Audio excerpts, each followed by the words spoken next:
के जरिए पैसा इकट्ठा किया जा रहा है। सवाल ये है सुमित, चूंकि देखिए आपने उस जगह को, उन लोगों को बहुत करीब से देखा है, आपने अपनी जान पर खेलकर इस पूरे स्टिंग ऑपरेशन को अंजाम दिया जो आज हम अपने दर्शकों तक पहुंचा रहे हैं, जिसके जरिए हम लोगों को सावधान कर रहे हैं। क्योंकि जाहिर है कल को अगर कुछ लोग इसका शिकार होते हैं तो उनको समझ में आएगा कि इस तरीके से उनको जाल में फंसाया जा रहा है और कैसे उनको इस सिंडिकेट से बाहर निकलना है।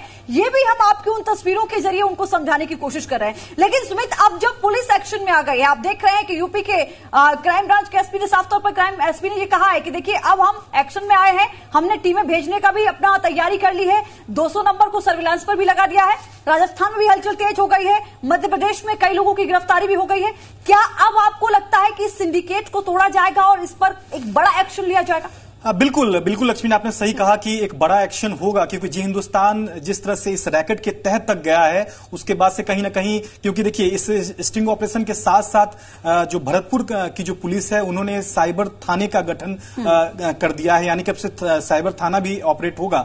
लेकिन सबसे अहम बात है कि जो अन्य राज्य की पुलिस है उसके लिए सबसे बड़ी चुनौती ये होता है कि जो लोकल पुलिस है उसका सपोर्ट मिलना, क्योंकि अगर राज्य की बाहर की जो पुलिस अगर उस गांव में जाती है तो कहीं ना कहीं जानलेवा हमला होता है उस पुलिस पे, क्योंकि पुलिस को उस क्षेत्र के बारे में कोई आइडिया नहीं होता है। क्योंकि मैंने आपको बताया इससे पहले कि जो बाहर के राज्य की पुलिस थी उस एक अधिकारी पर गोली भी चला दी गई गांव की ओर से।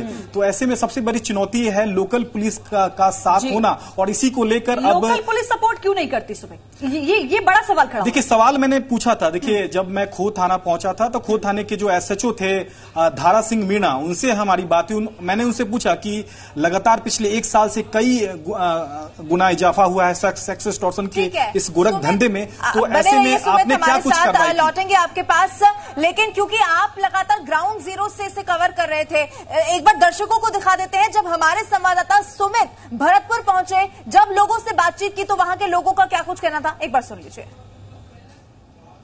मेरे फेसबुक पे एक फ्रेंड रिक्वेस्ट है जिसमें एक लड़की की फोटो लगी थी।